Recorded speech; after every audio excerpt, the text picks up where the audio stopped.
Hello and welcome to a Pianobook Highlights, this time on the Pianobook YouTube channel. My name's Angus and I'm the Pianobook Community Manager, and in this month's episode we have a new Pianobook artist library by Skyscapeparadise called Gaze. Oliver Patris-Vedder takes us through the top 3 sample libraries submitted last month, all of which are free on our website. Stephen Talamy interviews August Samplist of the Month, which was SynthesizerWriter, and we have a special guest to give you a masterclass in Decent Sampler. But first, I want to thank each and every one of you for being a part of this community, and I'm really proud to announce that a couple of weeks ago we passed over 1 million downloads on our site since we relaunched in October last year. So you should all be really proud of what you've achieved, and no more so than Skyscapeparadise, who makes up a lot of those downloads with her Evergreen series, and she's here today to take you through her new library, Gaze.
Hi, I'm Katie. Welcome to Olympia, Washington. I'm going to be taking you through some of the sounds and features of my new sample library, Gaze, available now on Spitfire Audio's Pianobook Artists imprint. Okay, so let's start just by opening up Logic and loading in the plugin. This is the first patch called Jazz Disaster, and it's got some really cool sounds. So we have a couple of different styles. These are kind of articulations that we can use. So this first one is just your basic melody.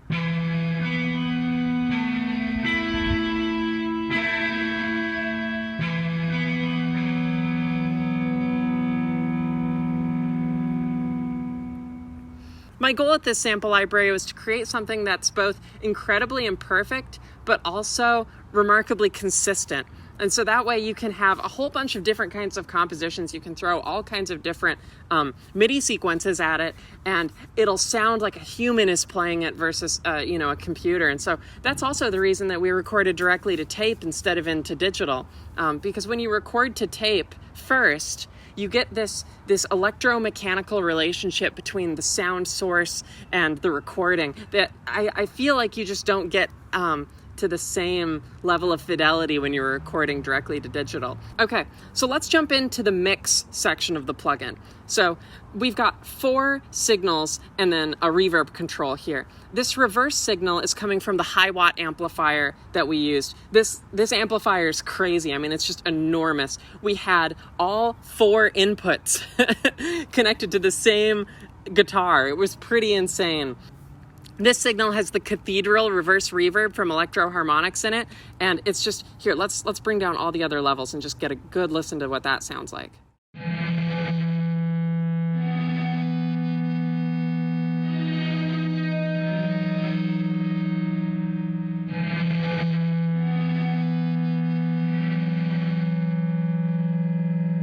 So it's still incredibly distorted, but you get this really visceral kind of breathing sound from that reverse reverb.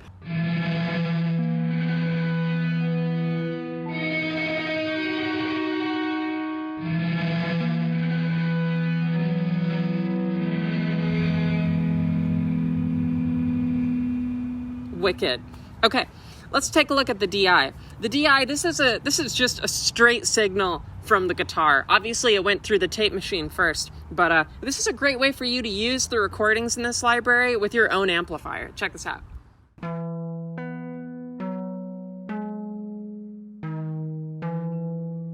I've tried this out with my amp, and it sounds so friggin' cool. I can't wait for you to try it with yours. So this little control at the top of the interface, this lets you switch between a controllable filter and a controllable distortion. And your modulation wheel will control whatever control is in front of your interface. So you can either control a filter, or you can control a distortion with your mod wheel.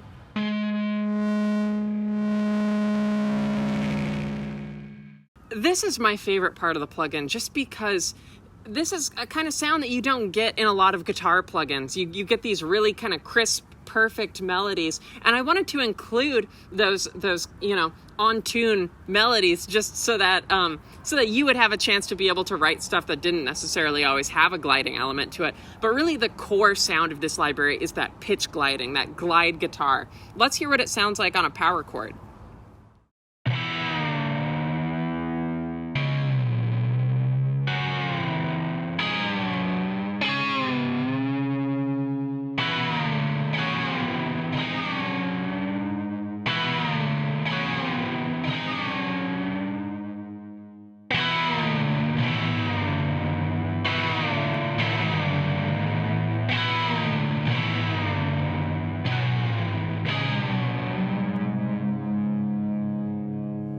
Beautiful. All right, let's hear some clean sounds, because not all of shoegaze is necessarily always distorted.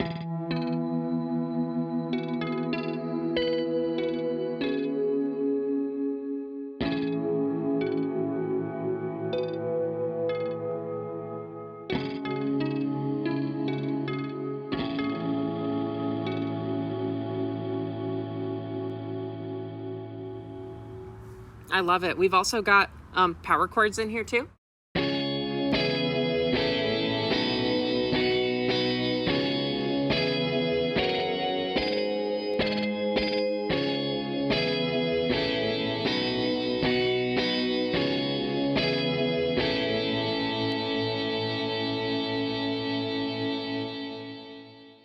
We have these really cool sixth shapes. Listen to this.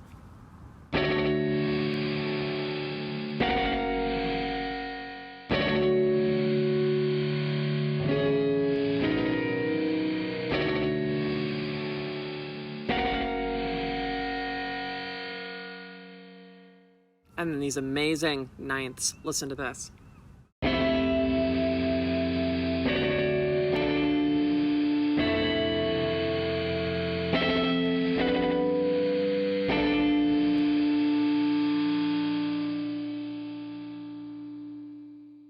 This is one of my favorite patches in this library. It's called Veil Industries. Check out the weird kind of ninth sound so you can get with this.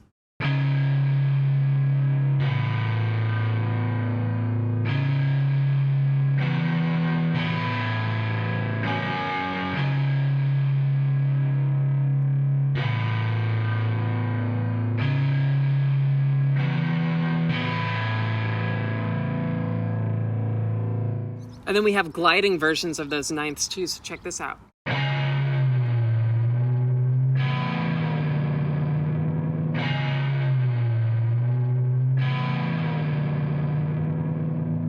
This plugin is the entire shoegaze band, and to be able to fit all that in, we included a bass and a drum kit. Here's the bass.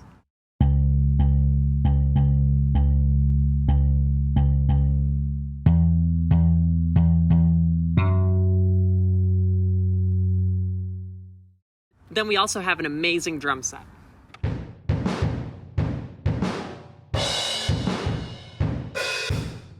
I'm not that good at drums, but I'm excited to hear where you can take these sounds. Then there are 15 artist presets, which make full use of the filter, distortion, and the envelope follower. Let's take a listen.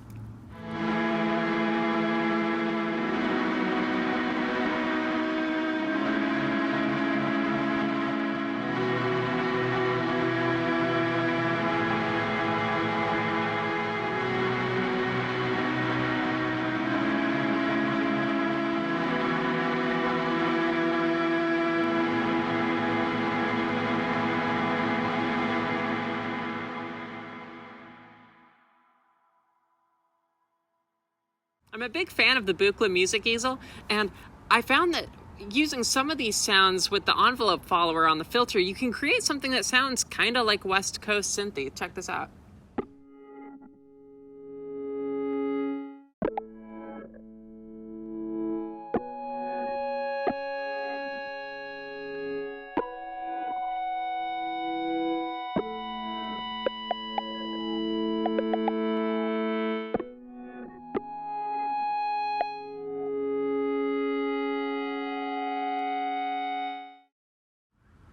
This is one of my favorite presets. The source sound is one of the synth sounds that we didn't have time to go into today, but it's this crazy cool synthesizer going through this pedal from Earthquaker devices called Aqueduct, and it adds kind of the gliding pitch sound to the effects signal. So I don't even know how to describe it, so just take a listen.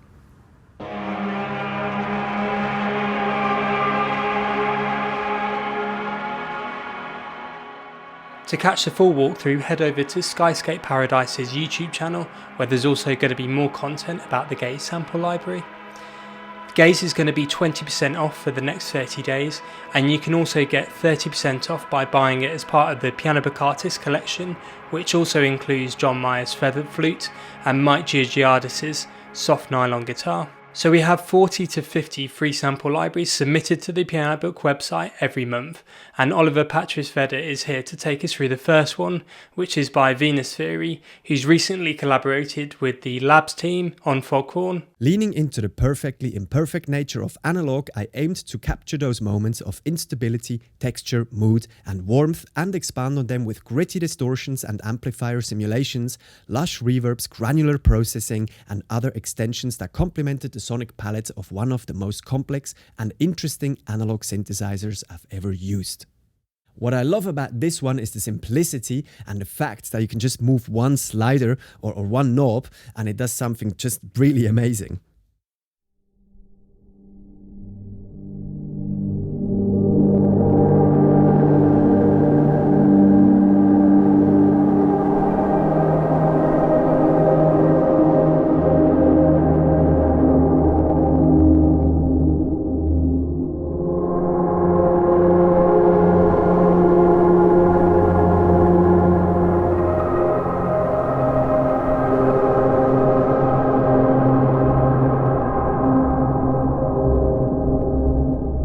Wow, I mean, wow, beautifully done. Congratulations, VenusTheory. I mean, this is so gorgeous. And, you know, just the UI is amazing as well. Very kind of striking. I love this ADSR here. It's very clear and logical. Reverb here.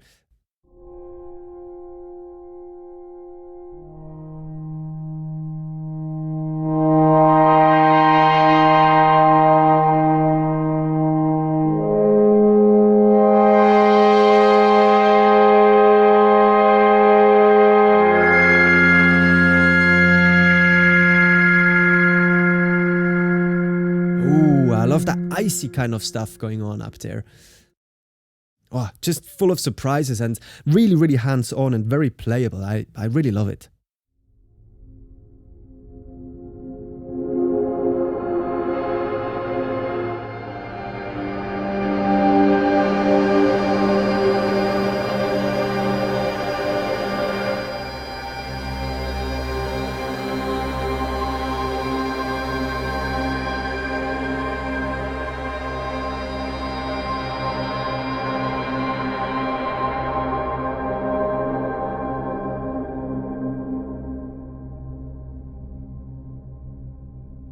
Wow, wow, wow. Just gorgeous. Really, really gorgeous.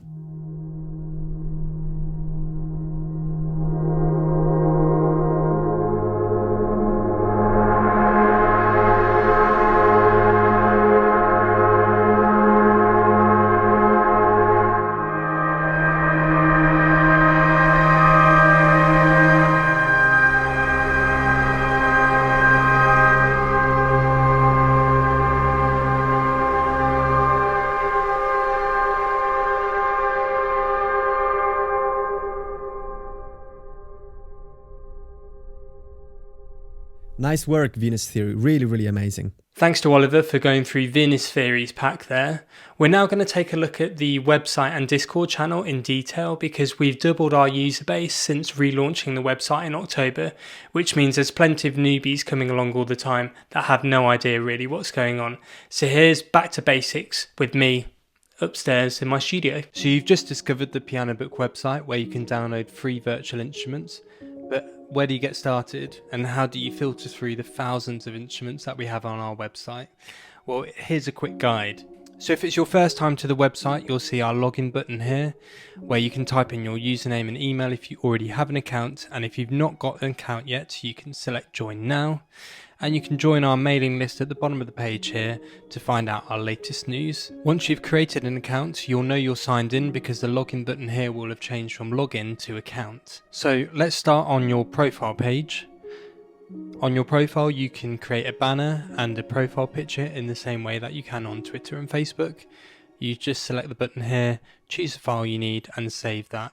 We've got measurements here that work best. Just underneath your profile picture here is an edit profile button where you can change your display name, change your bio, and you can add links to your website, to your Twitter account, Instagram, YouTube, SoundCloud.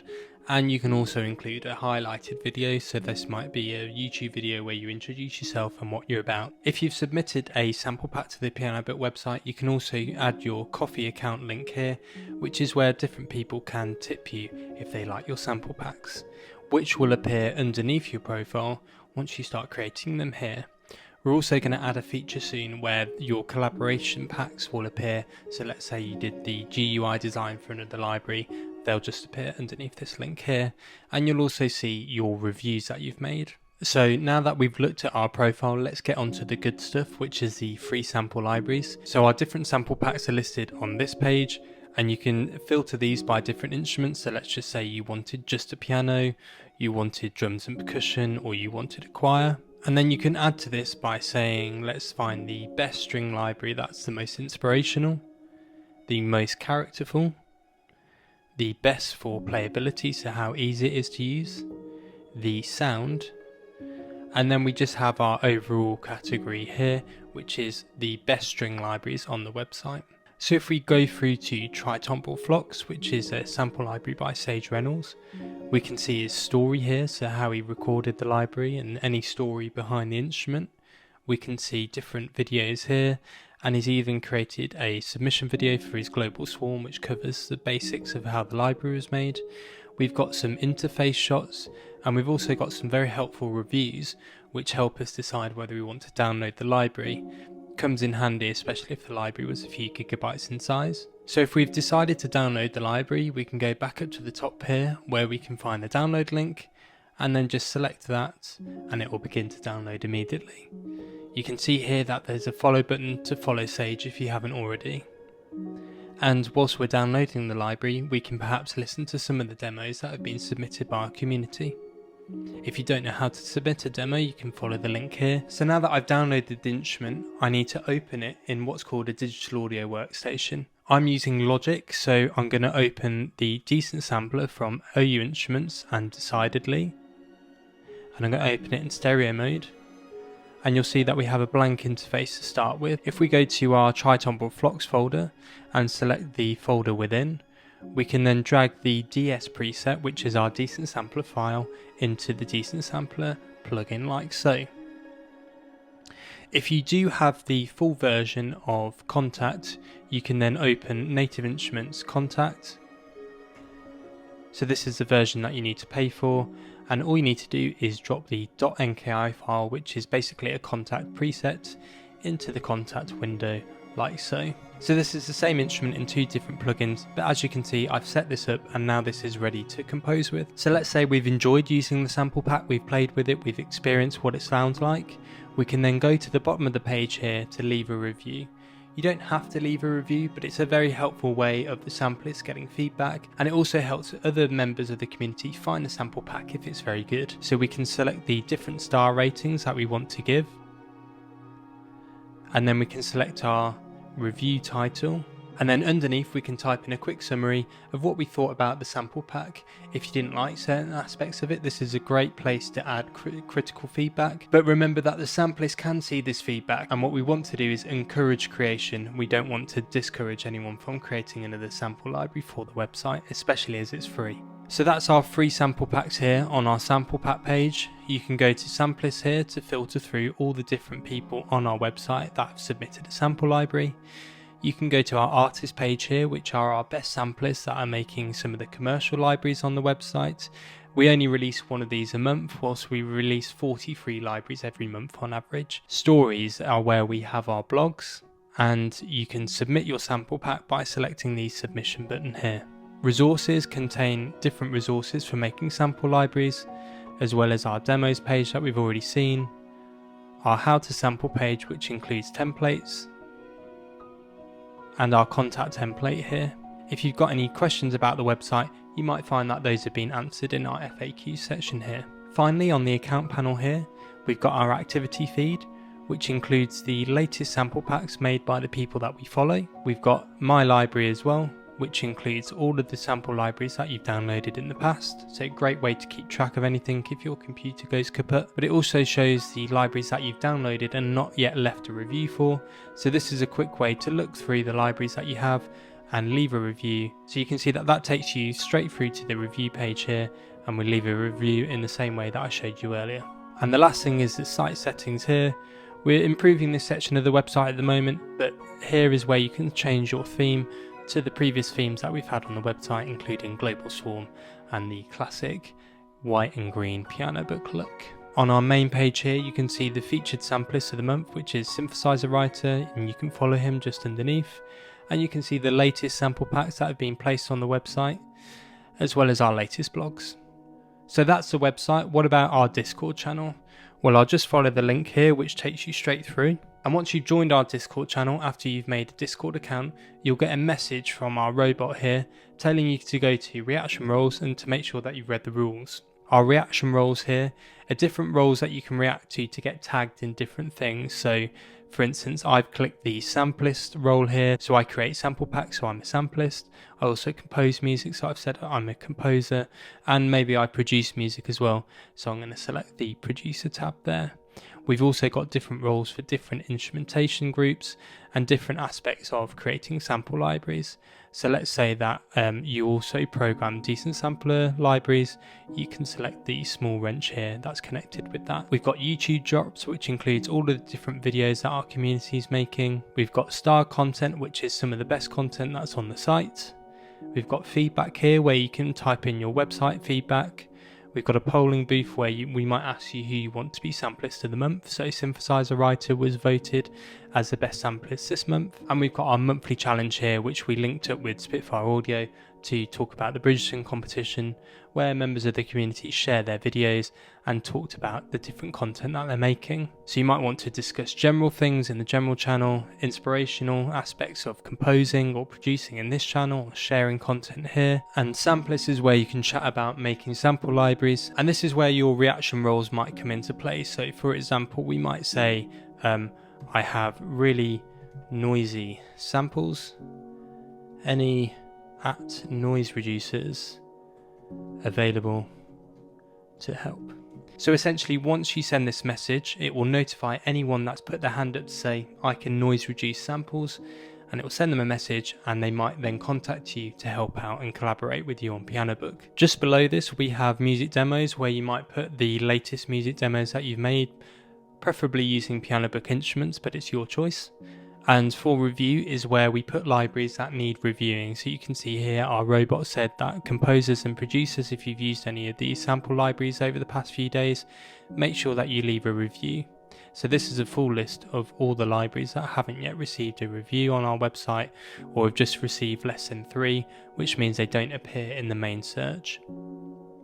The voice chat here allows you to join a chat room to just chat to any random people that are on the server. So if you fancy having a conversation, that's a great place to join. Decent Sampler is a place where everyone in the Decent Sampler community can help you with your Decent Sampler libraries.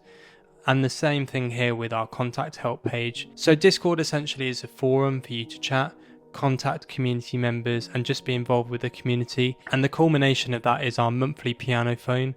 So we haven't scheduled the next one yet, but when we do, if you join this channel here, we'll start a stage channel, which means that you can listen to the event as if we were attending a real person conference, which is pretty cool. So that's essentially our website and Discord channel in a nutshell. If you've got any questions, drop a comment down below or contact us on Discord. Or if Discord's not your thing, you can contact us directly via email if you click on the contact form at the bottom of the website. Thanks for watching, and I hope you enjoy using the Pianobook website. So you would have briefly heard me talk about Decent Sampler, a free plugin which you can use to access most of the libraries on Pianobook, and it's created by one guy, Dave Hilowitz, who I'm pleased to announce is our special guest. He's going to take you through how to use Decent Sampler on Windows. Hi, I'm Dave Hilowitz. In this video, we're going to talk about how to download and install Decent Sampler. Decent Sampler is a free plugin created by yours truly. It's available for Windows, Mac, Linux, and iOS. In order to download it for iOS, go to the Decent Sampler page on the Apple App Store and hit Get. In order to download it for any of the desktop operating systems, go to the Decent Samples website and click on this Decent Sampler plugin menu item. You'll be taken to this page, and at the top of this page are a bunch of links. There is a link for each of the desktop operating systems. In fact, for Mac, there are two, depending on the version of the OS. In this case, I'm on Windows, so I'm just going to click here, and it's going to ask me for my email address. After I've entered my email address, the download will begin. Depending on your browser, downloads will show up a little bit differently. You'll want to figure out where your browser downloads files. The downloads folder will usually be in your user folder. Next, we're going to install it. The installation process is very similar on macOS and Windows. I'm going to show it on Windows because it's a little more complicated on Windows than it is on Mac. If you're on Windows, you may need to double-click on the zip file. Depending on your setup, you might see a window that looks like this.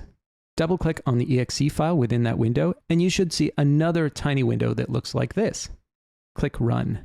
Next, if you're using Windows 8 or above, you'll see an annoying Windows Defender dialog box saying something like, Windows protected your PC. We're still working with the Windows team to figure out why our builds are being flagged by Windows Defender. In the meantime, you can rest assured that this is expected behavior. To bypass this screen, click the More Info link. Make sure that the publisher is listed as Decidedly LLC. That's the actual legal entity that produces Decent Sampler. At this point, you should also see a button that says Run Anyway. Click that. You may see a message from the OS itself asking if you really want to allow this installer to run. Click Yes. And finally, we've launched the installer. You'll see a handful of prompts that ask you where VST plugins live on your system. Most people will probably want to accept the defaults. Once you've made it through this wizard, Decent Sampler will be installed. The program exists as both a standalone app and as a plugin. Once the installation is complete, you'll be able to find the standalone version of Decent Sampler in the Start menu. While it can be useful to have a standalone version of the plugin, most users will probably want to use it within another piece of audio software that they already use for composing. Many Windows users use FL Studio, Reaper, or Cubase, for example, and Decent Sampler can be used as a plugin within any of these. Let's open up FL Studio. In order to find the newly installed plugin, I'm going to click on Plugin Database, Installed, Generators, VST3, and here you can see that Decent Sampler is right here. If for some reason Decent Sampler weren't showing up, I would go to Options, Manage Plugins. And then once I was here, I would click Find Installed Plugins. Another way that you can check up on Decent Sampler is you can type Decent Sampler in this find box down here, and you can see that we have an OK status next to the name Decent Sampler. Now that we've confirmed that Decent Sampler is in fact recognized by FL Studio, I'm going to drag this over to one of these tracks, and we can see that the UI loaded. The first time you run it, Decent Sampler will ask you a series of questions. If you don't have a Decent Samples account, now is a great time to create one. Having a Decent Samples account allows you to download free sample libraries from the Decent Sampler store. Another question it will ask you is where you want to store your sample libraries. In general, it's a good idea to store all of your sample libraries in the same place on your hard disk. This can be an external drive, or it can be a folder in your user directory. By default, Decent Sampler will create a sample library directory, and you're free to just accept that by clicking Select Folder. Once you've gotten through this wizard, you're ready to start using the plugin. All we need to do now is load up some sample libraries. By far the easiest way to get samples into the plugin is by downloading them from the Decent Sample store. Simply click the Browse button, click on a sample that you're interested in, and click Get.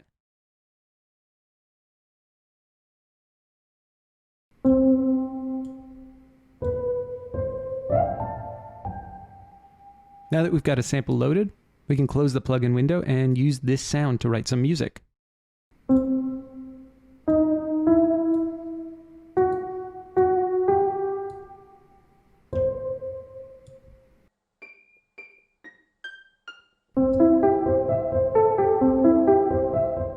Now let's add a second track. This time I want to pull a sample from Pianobook. I'm going to open up my browser and go over to pianobook.co.uk. Next, I'm going to log in with my user account and find the sample I want. The best way to find Decent Sampler presets is to go to the Sample Packs menu and go to Decent Sampler. By default, all of the samples will be sorted by date with the most recent ones at the top, and you can scroll down and see that there are hundreds of them. You can also sort by sound or overall rating, for example. Apparently the highest rated overall one is Woven Strings by John Mayer, which I did not know. Yeah, let's give that a spin.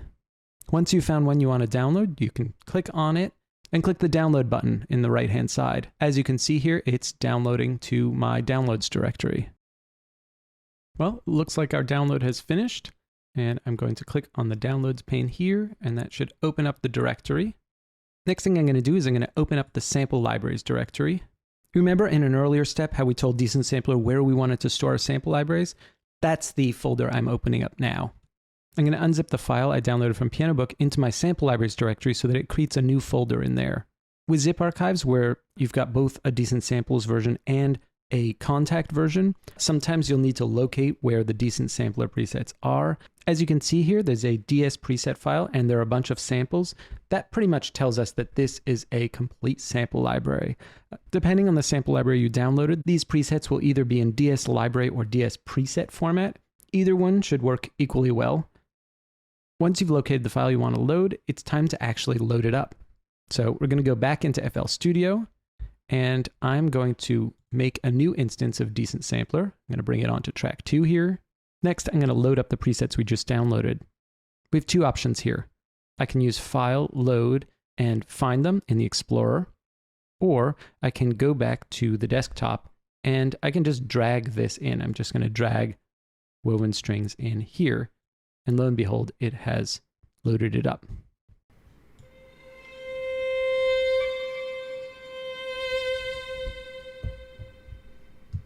Okay, let's try to record something.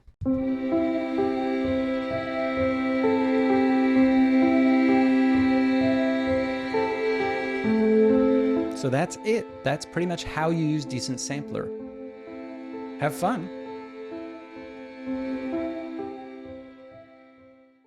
So let's go back to Oliver now, where he's looking at a sample library by a sample developer we love called Westwood. Breathing life, emotion and a little bit of chaos into your brass. A brass sample library for contact including trumpet, trombone, euphonium, tuba and flugelhorn, which follows in the same successful footsteps as solo strings Untamed. Let's dive right in with my favorite articulation here, euphonium vibrato slow.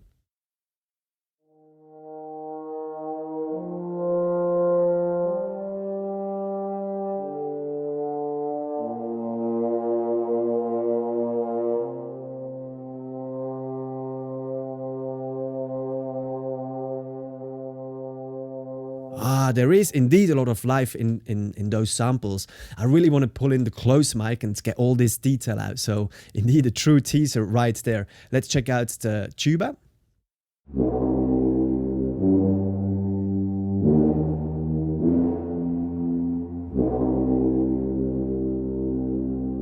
Great reverb as well there. So the controls are very self-explanatory. I'm going to take off my external reverb here, the width. Let's see what that does here. Oh, lovely. I can really hear how you can get really, really intimate. I just want to pull in this close mic here again. Nice idea there with the width of the reverb. Another one of my favorite here is this trombone unmeasured tonguing. No, hang on. The improvisations. These are fantastic.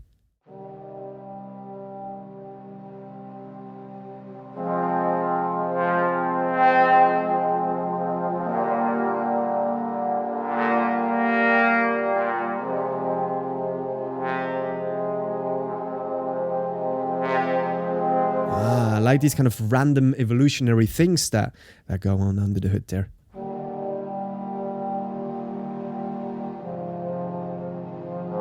And really velocity sensitive again. I can hear kind of the breaths and the breathing of the player. Really lovely. What I instantly want to do here is pull up the reverb, external reverb here, turn it right up, have the attacks a little bit longer, all the way up, reverb and width.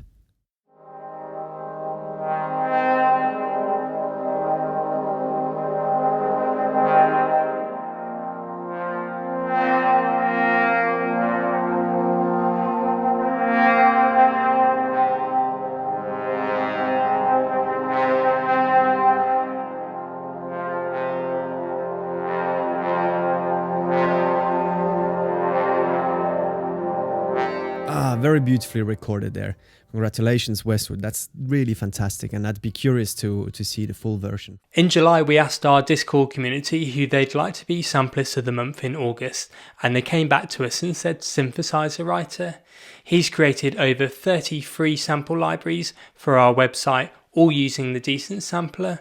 So here's Stephen Talamy, a Pianobook volunteer that's been with us since day one, to interview him. Hi, Martin. So you're one of the most prolific contributors on Pianobook. I think you got over 30 sample packs on there, and you're the samplist of the month. Just got 30. Yeah. So, and you're the samplist of the month for August. So, I mean, I can see lots of lovely stuff behind you. Where are we talking to you from today? I'm in the far east of the UK, in Suffolk. Oh, lovely. Go much further and you get wet. So, on your profile on Pianobook, it says that you write, you program, you compose, you invent, you innovate, and do all sorts of things. Loads of different things. So, tell us, just tell us a little bit about yourself. I do all of those.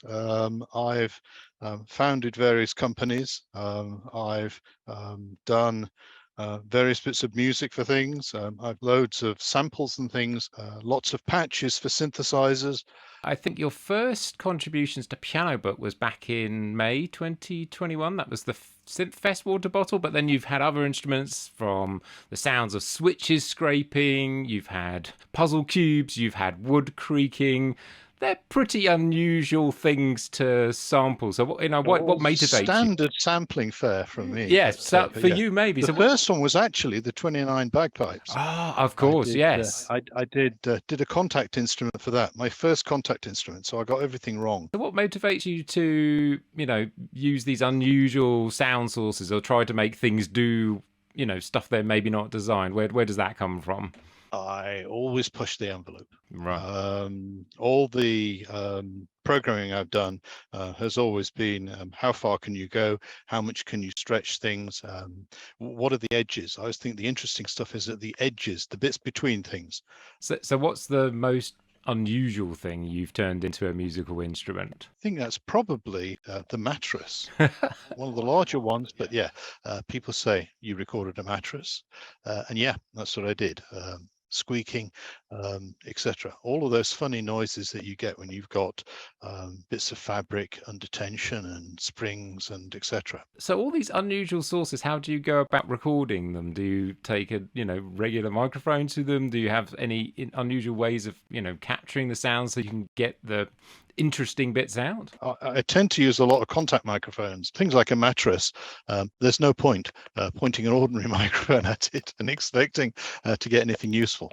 When you capture all these sounds, what else? Do you like to manipulate them, play with them with effects, put them through pedals, do other weird things to them? Those raw sounds might be not super musical in their own. So what do you do next usually? I tend to do lots of processing. Yeah. I use lots of notch filters and teeth filters, so the opposite of each other. I use lots of pulse stretch, and Pull Stretch X.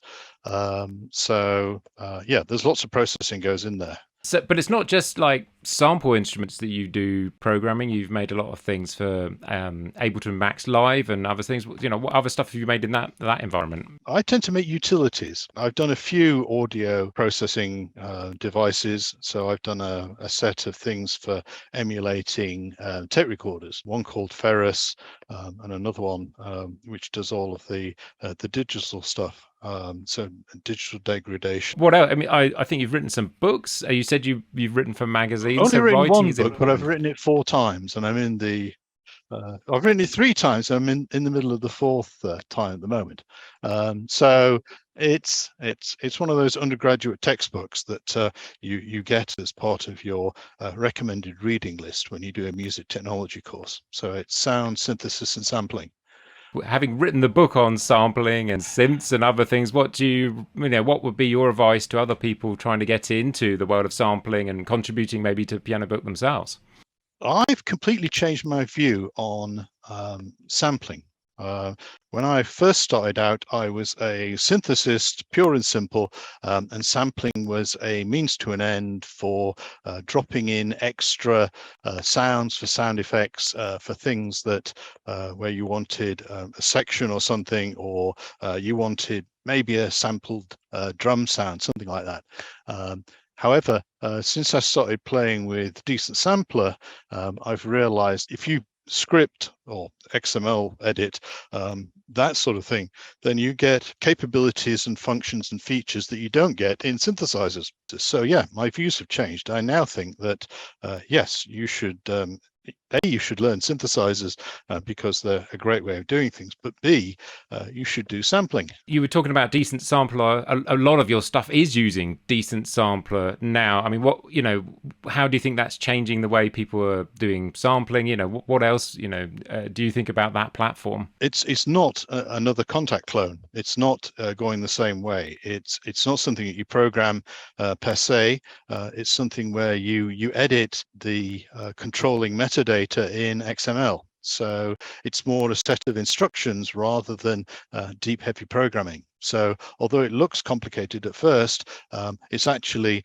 pretty straightforward once you got into it. And so I think it's a great way of opening up sampling and making sample instruments to people who might struggle with a more complicated programming-based platform like Contact. So yeah, I think Decent Sampler is great and enables me very quickly to do all sorts of interesting and unusual things. Well, thank you very much for talking to us today. It's a pleasure. Yeah, keep on contributing to Pianobook, and we'll speak to you soon. Thanks to Martin, otherwise known as SynthesizerWriter, for all his contributions to Pianobook. If you want to make decent sampler libraries like him, stick with us because Dave is back to talk you through how to make decent sampler presets.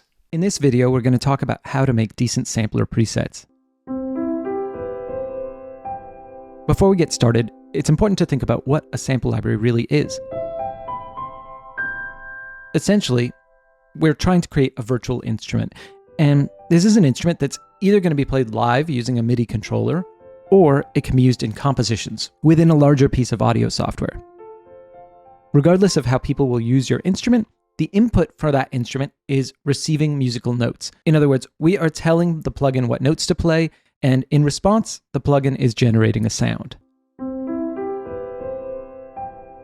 Decent sampler presets consist of 2 things: a DS preset file, which is this file right here, and a bunch of recorded sounds. And the sounds can be either in AIF format or in WAV format. I usually use WAV format. Almost everything that you do when you make a sample library will be in the service of telling the plugin which sound it should play when. The DS preset file is where that happens. Okay, let's close this directory and we're going to make our own sample library right now. So what we need to do is we need to make a DS preset file. A DS preset file is just a text file that you can edit with any text editor. For the purposes of this tutorial, I'm going to use Sublime Text, which I have a particular fondness for, but you can use any text editor you want, even the one that comes with your operating system. So I'm going to make a new window, and I'm going to save the empty file, and I'm going to call it minipiano.ds preset. I'm also going to set the syntax in Sublime Text to XML. DS preset files use a format called XML, and if you're not familiar with it, it's basically just a standardized way of creating markup languages. There are a bunch of very short tutorials on the web that can get you up to speed on what it is, but you don't really need to worry too much about that. So there are two ways of creating decent sampler presets. The classic way is what I'm doing right now, which is using a text editor and coding it by hand. There's also a visual sample mapper, which is accessible within the plugin. This visual mapper is still very much in its infancy, so I'm going to be focusing on the text-based approach for the time being. I expect to make a follow-up video that covers the visual editor in the coming months. So I'm going to put this on the left-hand side, and over on the right-hand side, I'm going to pull up the documentation. You can find a link to the full documentation in the description to this video, but basically this document highlights everything you need to know for creating decent sampler presets. At the top level of every single decent sampler preset is this header line. This tells the engine that the file we're looking at is an XML file. Next, we have the decent sampler XML element. As you can see, it has an opening tag right here and a closing tag right here.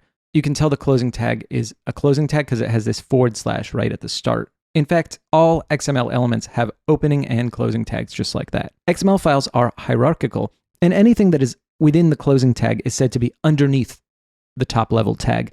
In this case, all the information about your preset is going to live in here. As you'll see from the documentation, there are many tags that can go underneath the decent sampler tag, but the only one we care about right now is called groups. The groups tag is indirectly where all of the information about the samples we're using will be kept. Each preset file can have only one groups tag, and it has to live within that top level decent sampler tag. Just as the top level decent sampler tag had an opening and closing tag, so too does the groups tag.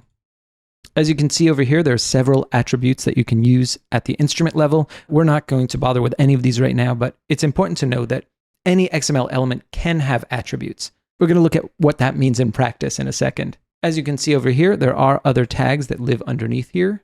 Specifically, there can be any number of group tags. Groups are a way of logically organizing your samples. How you do this is up to you. You might have all of your loud samples in one group and all of your soft samples in another, or if you have multiple different types of samples with different purposes, you might want to have a group for each type. It's up to you. For now, we're just going to have one group.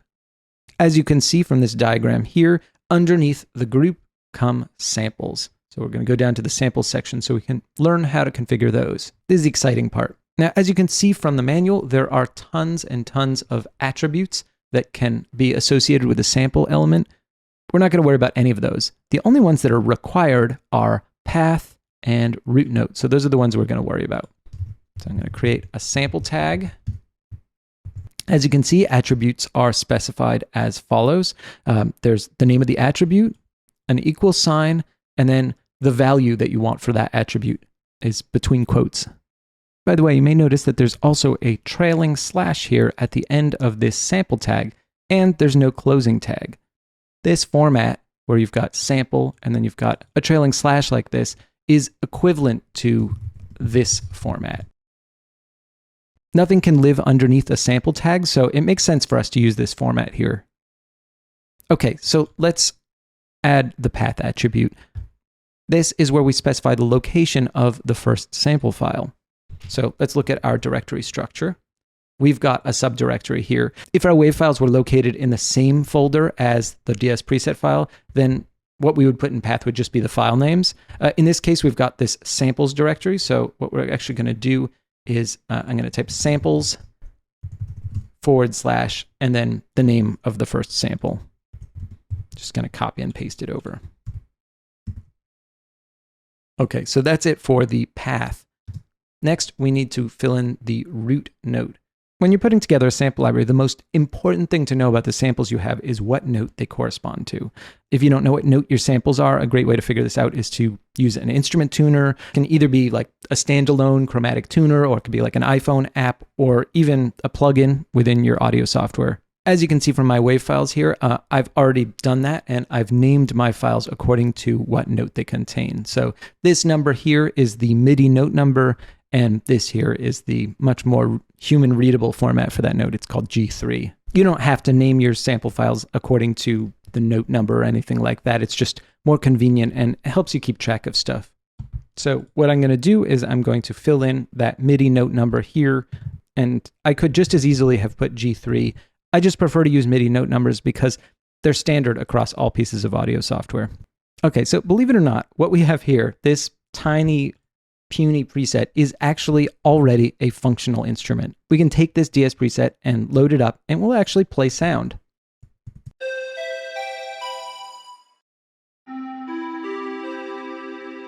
Pretty cool. You'll notice that no matter what note we play, it makes a sound. When we play the actual note of the sample, which is this, I believe, it plays the note without any kind of pitch bending. And when we play below it, it pitch bends it down. And when we play above it, it pitch bends it up. In other words, we've taken one sample and we've spread it across the entire piano keyboard. If we wanted to see exactly what our mapping looks like, we can go into the preset editor here, and we can see that we have just one sample, and it is mapped from the bottom of the keyboard all the way up to the top. It sounds pretty cool, but it's not very accurate. In other words, it doesn't sound very much like the original toy I sampled. Since we've actually got more samples to work with, we might as well add those as well. So I'm going to go back into my folder and I'm going to grab the next one, which is MIDI note 71. And I'm just going to make another sample line here. Let me just copy and paste the name of that file over here. And I'm going to put the root note 71, since that's what note we've got there. Hit save, go back into Decent Sampler, hit reload. So again, it sounds really cool, but this isn't actually what we want. You remember how when we had one sample, it was spread across the entire keyboard? Well, now we've got two samples, and both of them are spread across the entire keyboard, so it's playing two samples at the same time. What we want is to be able to specify ranges of the keyboard. In other words, to say to the engine, play this sample for this portion of the keyboard, and play the other sample for another portion of the keyboard. Now, setting ranges is extremely easy. We can either use the preset editor, like we can grab this. For example, now I've divided the keyboard up, so sometimes it plays the lower sample and sometimes it plays the upper sample. Another way to do that is using the text file, of course. You see here that there are two attributes, low note and high note.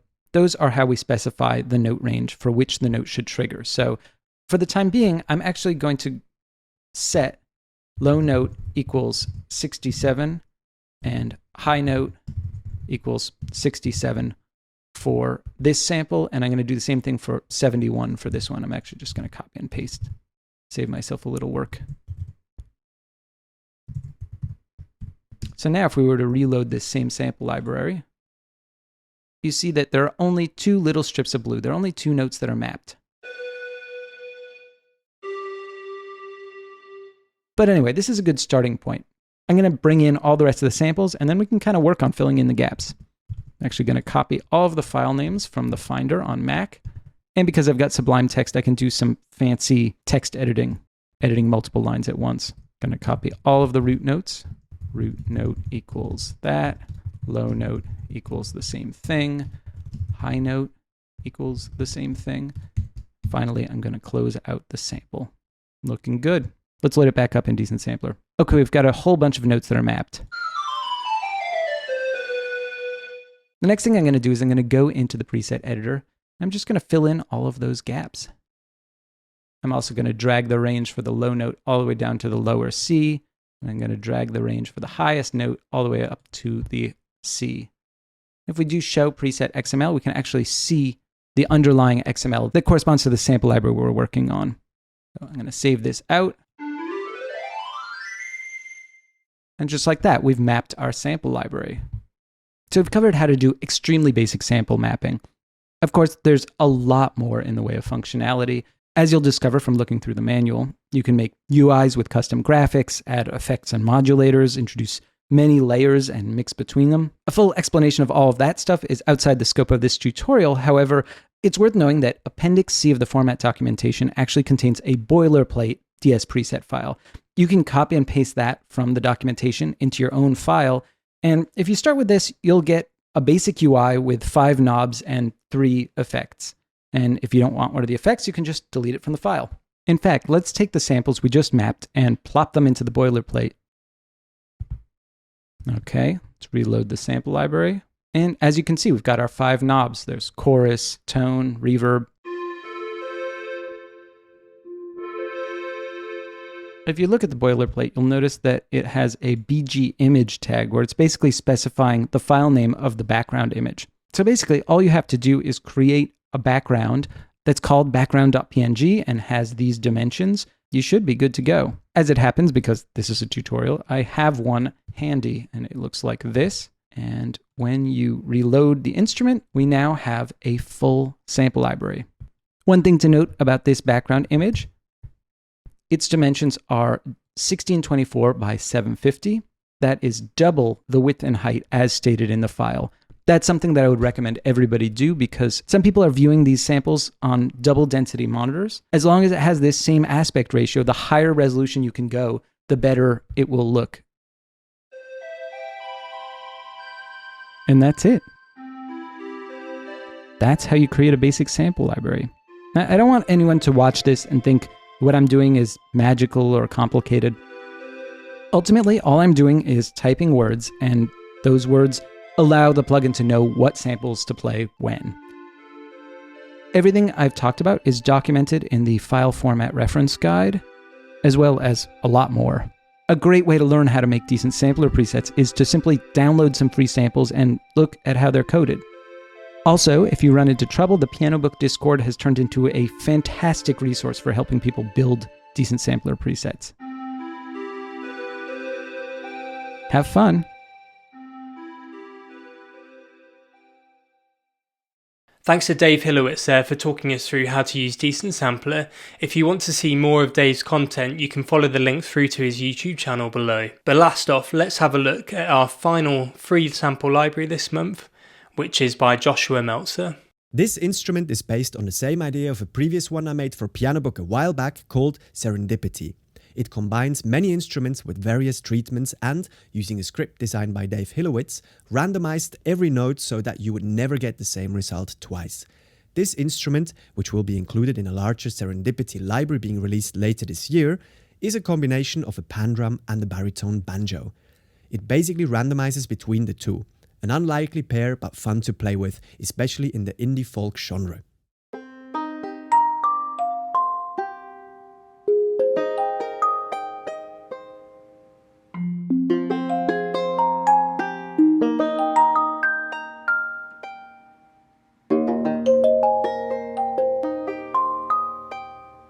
Really nice. I love the artwork as well. It just goes so well with that kind of sound. What I instantly want to do and try out is kind of, tuning this down a bit. Los Blosh.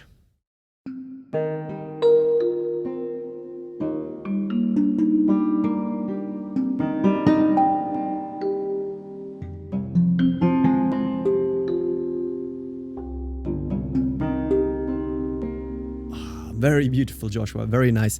Next thing, actually, what we could do is just kind of make it a little bit the space, kind of fill out the space and create a bit more depth.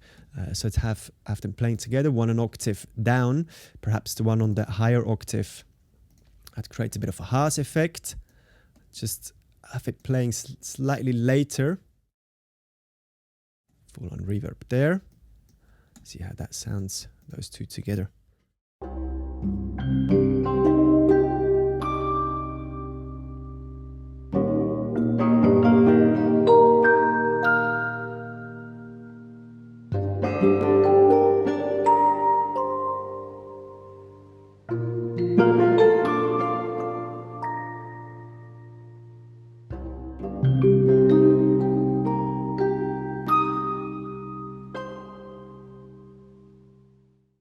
So we've got much more content to come from Pianobook artists and more free sample libraries being delivered to the site every day, which we're really excited to bring you. We're going to continue on pressing ahead with Pianobook, and we look forward to presenting the next Pianobook highlights on this channel. So be sure to like, subscribe and ding that bell to be notified when we next go live.